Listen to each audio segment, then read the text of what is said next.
Okay. Good afternoon. Hi, I'm Father Mike Deckelus. I'm the director of the Addiction Recovery Ministry. And every month at 1 o'clock, we pause for a few moments just to reflect on some issues regarding addiction and recovery. These past few weeks, we've been looking at the 12 steps. Today, I want to take this opportunity to look at step 2. Step 2 says, I came to believe that a power greater than ourselves could restore us to sanity. I think for most of us who find ourselves in 12-step meetings, for most of us who are working a program, have come to realize that we, by ourselves, could not stop using or drinking.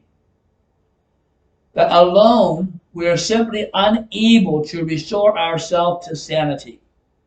That alone, we simply cannot follow the path of recovery. The notion that somehow I wasn't sane, I touched on this last week, that I needed to have my sanity restored, I found really, really difficult to understand, to accept, and to comprehend. After all, I didn't come to A because I was crazy. I came because I needed to stop drinking. My problem is I understood it when I went to the rooms was not my sanity, it was my drinking. And I really resisted. I really resisted and fought the idea that my sanity needed to be restored. Really, that stubborn resistance to the idea that my sanity needed to be restored was really just another manifestation of denial. I had come to the point where I thought I could accept my alcoholism, but questioning my sanity was just too much for me. I wasn't able to accept the fact that I was not normal. Not to know where my car was, that was normal. To have to remember the lies I said, that was normal. That I'm not understanding why people were angry with me or avoided me. All that was normal. It wasn't insane. That most people, I didn't realize that most people don't replace their car mirrors on a monthly basis. Or wonder why there was blood on my shirt. And all these behaviors seem to be normal. So how can I need to have my sanity restored? Because in my mind, all these behaviors are absolutely normal. And remember what the definition of insanity is. Doing the same thing over and over again and expecting different results.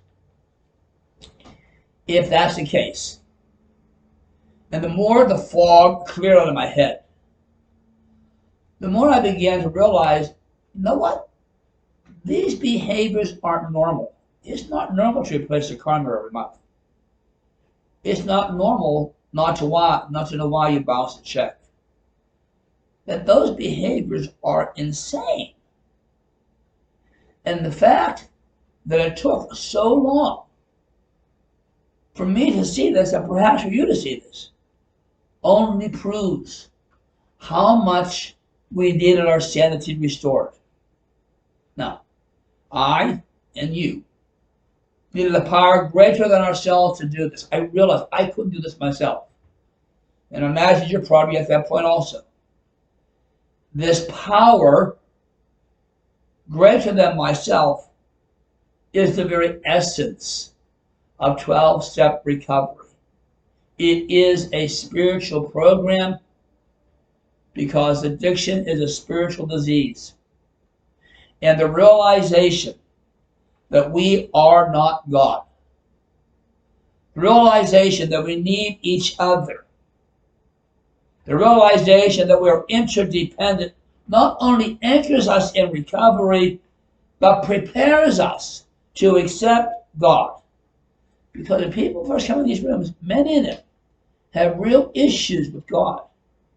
In those rooms, we begin to embrace a God of our understanding. At least for me, in those very early weeks of recovery, I wasn't able to deal with concepts. I needed to stop. I needed to stop drinking. I did not have the capacity to articulate my belief in a higher power. But I could realize that I needed help in order to stop. And that help was greater than myself. At this point, that was all I needed. That was all I could deal with. I had to come to accept the realization that I was powerless. And my life had become unmanageable. And I needed help to stop so that I could be restored to sobriety. And at that point, that was all I could handle. Now, next week, we're going to look at step 3, where it says, made a decision to turn our will and our lives over to the care of God as we understood Him. We'll begin next week when we look at step 3 to reflect on the spirituality of 12-step recovery and reflect on God as our higher power, that power greater than ourselves. So next week, we'll dwell more substantially in the realization that it is our connection with a loving God that gives us the hope in recovery. See you next week. And once again, let's conclude with the serenity prayer. God, grant me the serenity to accept the things I cannot change, the courage to change the things I can, and the wisdom to know the difference. Thank you. Goodbye.